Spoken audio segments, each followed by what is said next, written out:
एक दिन महात्मा बुद्ध के पास उनका एक शिष्य आया और बौखलाए स्वर में बोला, गुरुदेव, गांव में कुछ लोगों ने मेरा अपमान किया है। आप अभी मेरे साथ चले, उन्हें सबक सिखाना होगा। बुद्ध बोले, प्रियवर, सच्चे बोध का अपमान करने की शक्ति किसी में नहीं होती। तुम इस बात को भुला दो। जब प्रसंग भुला दोगे तो अपमान कहाँ बचा रहेगा। शिष्य ने कहा, गुरुदेव, उन्होंने आपके प्रति भी अपशब्दों का प्रयोग किया था। आप चलिए तो सही।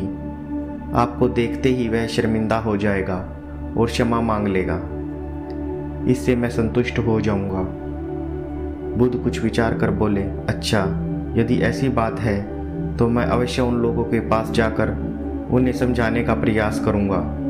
शिष्य ने आतुर होकर कहा, चलिए, अभी चलिए, नहीं तो रात हो जाएगी।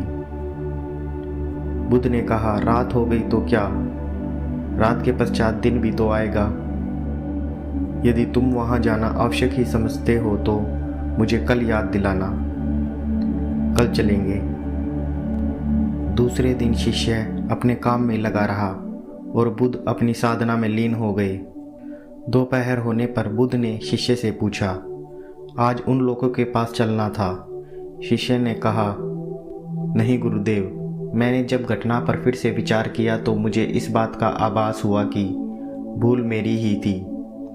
अब शिष्य का क्रोध शांत हो चुका था। मुझे उन लोगों के पास जाने की जरूरत नहीं है। बुद्ध ने मुस्कुराकर कहा कि अगर हम क्रोध के आवेश में न आकर तुरंत प्रतिक्रिया देने से बचे तो हम क्रोध के कारण होने वाले नुकसान से बच सकते हैं और हमारे भीतर की कटुता समाप्त हो जाती है। शिष्य बुद्ध का आशय समझ उनके प्रति नतमस्तक हो गया। आजकल के हमारे इस आधुनिक युग में हमारे देश में बहुत सारी समस्याएं हैं, जिन समस्याओं के कारण लोग दुखी हैं और यही दुख कभी कभी उनके क्रोध का कारण बन सकता है।